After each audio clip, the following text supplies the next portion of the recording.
I'm sure you all remember the time when you first read Chainsaw Man and you fell in love with these characters, this world, this concept, and everything far and few between. It was a lovely time. Coming to understand Denji, seeing his journey throughout Chainsaw Man's narrative, interacting with Power and Aki and Makima, etc. It's brilliant. And with Fujimoto establishing such a strong foundation with Part 1, going into Chainsaw Man Part 2 within a completely different magazine, allowing to open up the doors even further to what wouldn't be possible prior, left a lot of people excited. However, something changed, and that change would come in the form of the focus of our main character. No longer would we be centering around Denji's journey, his growth, and how he navigates throughout this world, but instead we'd focus on someone completely new, someone that we've never seen before, Asa Mitaka. Now hold on for just a moment. If you're a fan of Tokyo Ghoul, I have great news for you. This is Chojin X by the exact same author, and this video is sponsored by Viz.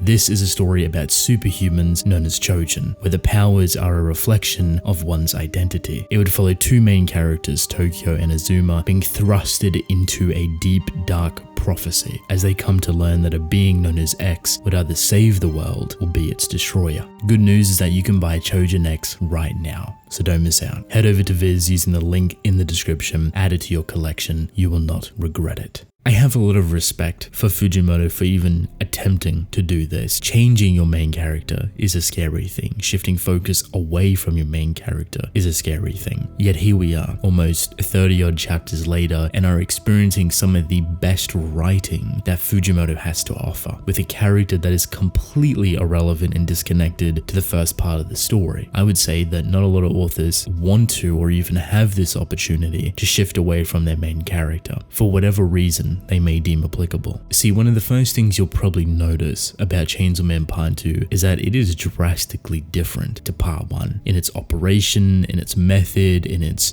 procedures, and basically how it likes to unwind itself, how it supplies information to you. For example, its acknowledged pacing is a lot slower. What I mean by this is that there is a ton more information explicitly given to you to help fill out the world, its characters, and to fill moments in general. Say for example, we have point A and point B. In Chainsaw Man Part 2, the navigation between point A and point B is filled with information. Some of it may be important, some of it just completely irrelevant, just contextual to the situation. This is very valuable. It makes for a believable character, world, interactions, you name it. Chainsaw Man Part 1 doesn't necessarily have this. Its navigation between point A to point B is very quick and usually filled with very small interactions or massive high-octane fights. Two completely different processes of elimination, and both are perceived very differently. So while the overarching pacing of the story may be somewhat similar, the amount of information that we've gained in 30 chapters compared to Part 1 is exponentially different and a whole lot more. There is a very good reason for this, not only because Asa being the spearhead of this operation, allowing us to expand upon and learn new things through her as a character, being very new to the world, but also how personal she is. See, Asa is a very unique character. She may not have had the turbulent upbringing that Denji has had, but she's definitely experienced her fair share of hardship. This hardship has solidified and is the character that we're introduced to. Someone that has no friends, someone that has anxiety, someone that doesn't really function all too well within the school. The very first chapter actually gives you a really interesting outlook on her personality and how she can't really read the room properly.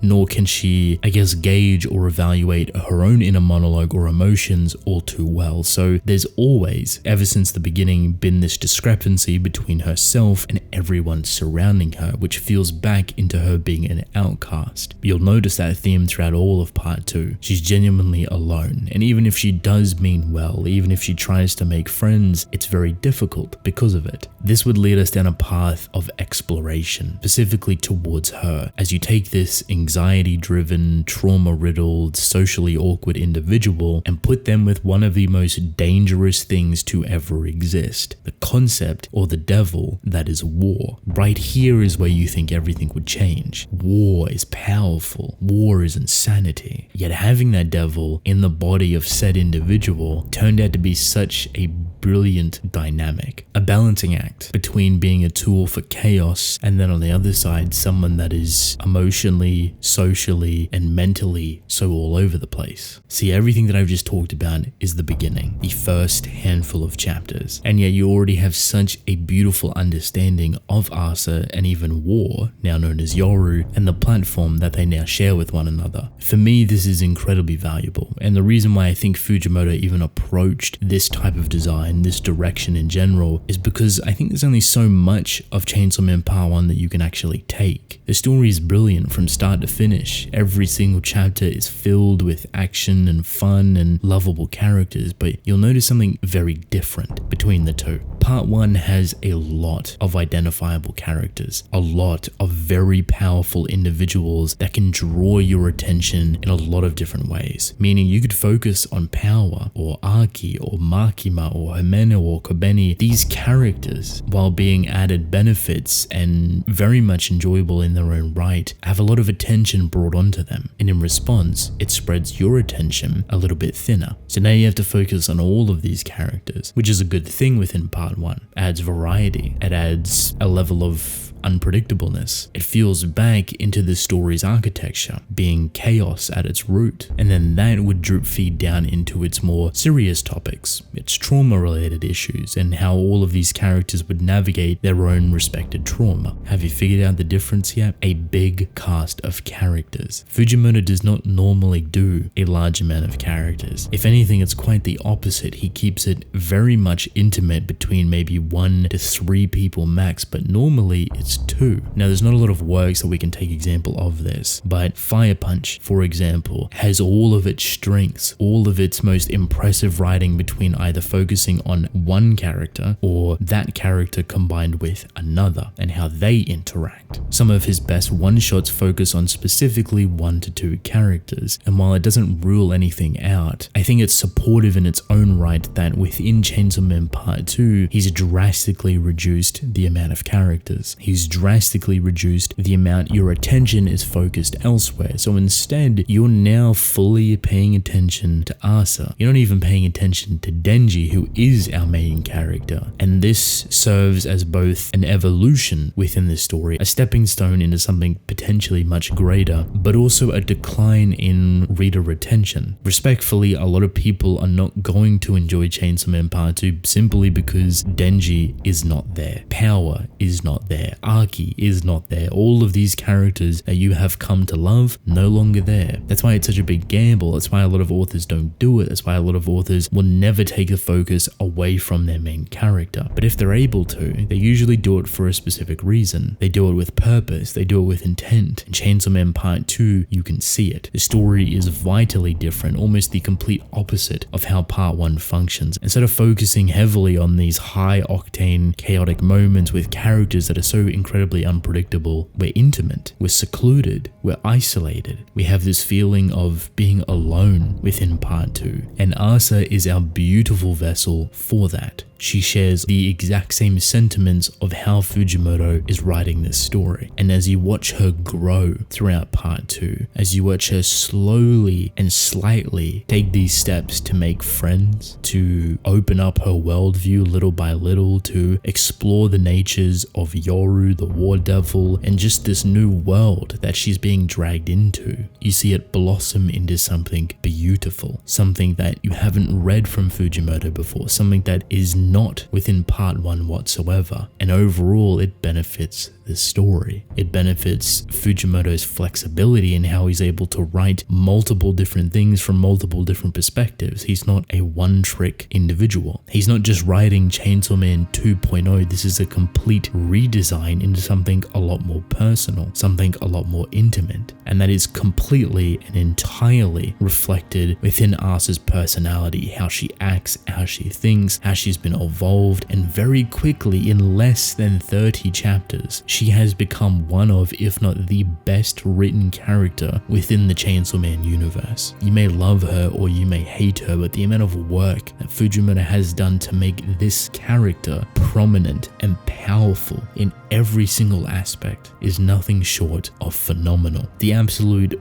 best thing about this is that all of this hard work does not go to waste when Denji gets reintroduced back into the story. Funny enough, it actually takes it a step further. It evolves it even further. Somehow, some way, these two characters that have experienced life so incredibly differently, that are so miserable in a lot of different aspects, find comfort within one another. They find this personality within themselves that they can't show to anyone else. Denji will always be Denji, but even he is a little bit different within part 2. But you will see such a wide range of emotions pour out of Asa to nobody else other than Denji. He rips the best and worst parts out of her. So they fight, they conflict, but most importantly, they speak their truth. They say how they feel, and being able to do that comes with comfort. Asa, up until this point, has never been a comfortable individual. She has never found comfort within friends. Even the singular friend that you can say that she had becomes volatile, becomes something else entirely, and she watches one of her first friendships that she's ever created crumble in front of her eyes. This is someone that has had a rough life experience. They don't want to face the hardships of this world. Yet little by little they grow, little by little they continue moving forward, and little by little do they evolve. Asa has become the new face of Chainsaw Man's universe. She is the shining star of brilliance that I think Fujimoto was prepping to write. He has focused in on the story, cut off a lot of extra waste, and it is now very personal. The story of Asa Mitaka, the story of Chainsaw Man Part 2 is only just beginning, and we can expect some very brilliant things. I want to hear all of your thoughts on Asa right now. Thank you.